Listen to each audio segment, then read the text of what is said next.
Kur bebarengan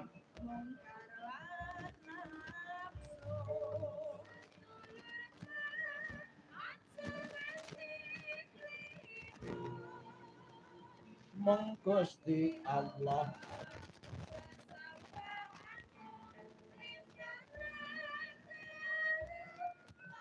demunge sing banter diompake yo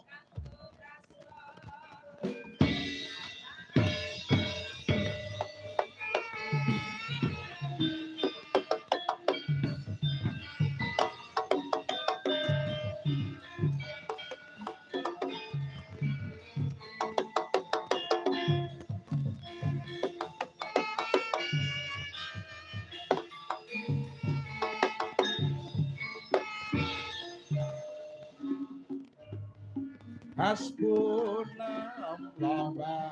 ni'mal wakil.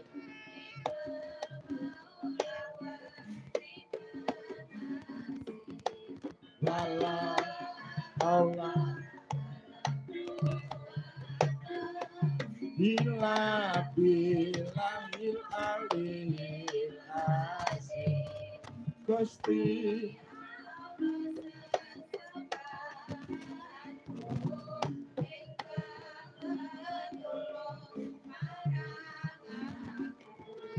ora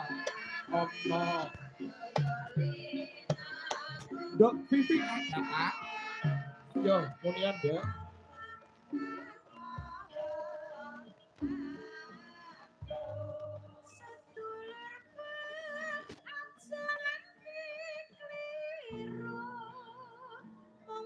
Gusti Allah sesembahanmu dinten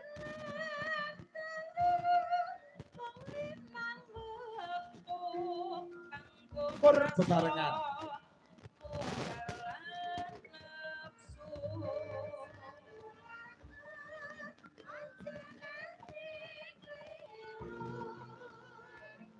Gusti Allah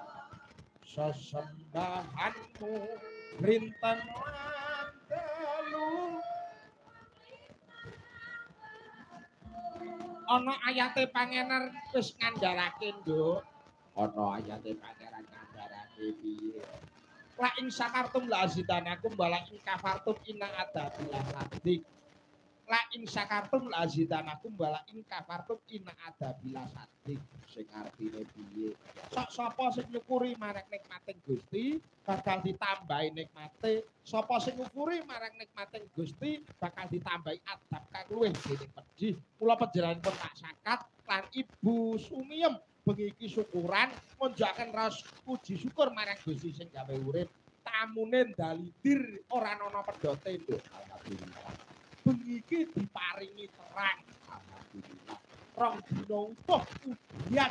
jam 12 nganti jam 12 bengi ning bengi iki ya kuwi mau awet pangarsane Gusti diparingi terang barokai muga-muga udan wingi rezekine temanten rezekine Bapak Sakat kaya udan wingi ngrojok krana pedote Nduk Allahumma amin ayeme kaya bengi iki muga-muga temanten kekalih sak bubare dadi manten ayem tentrem kaya bengi iki Allahumma amin pokean gunem kang tanpa guna ora ana paedahe Nduk wong ngono njaluk dawuh karo pepundhaning awake dhewe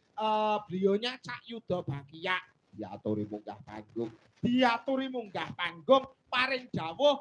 ya mau gegojekan bareng mengocok perut bareng awake dhewe dimen ya mau lestari ora ana alangan sawiji-wiji ya njaluk dawuh ya monggo Cak Yuda pepundhen kula jumeneng marak mangayun serampate sing kaya piye Mas ya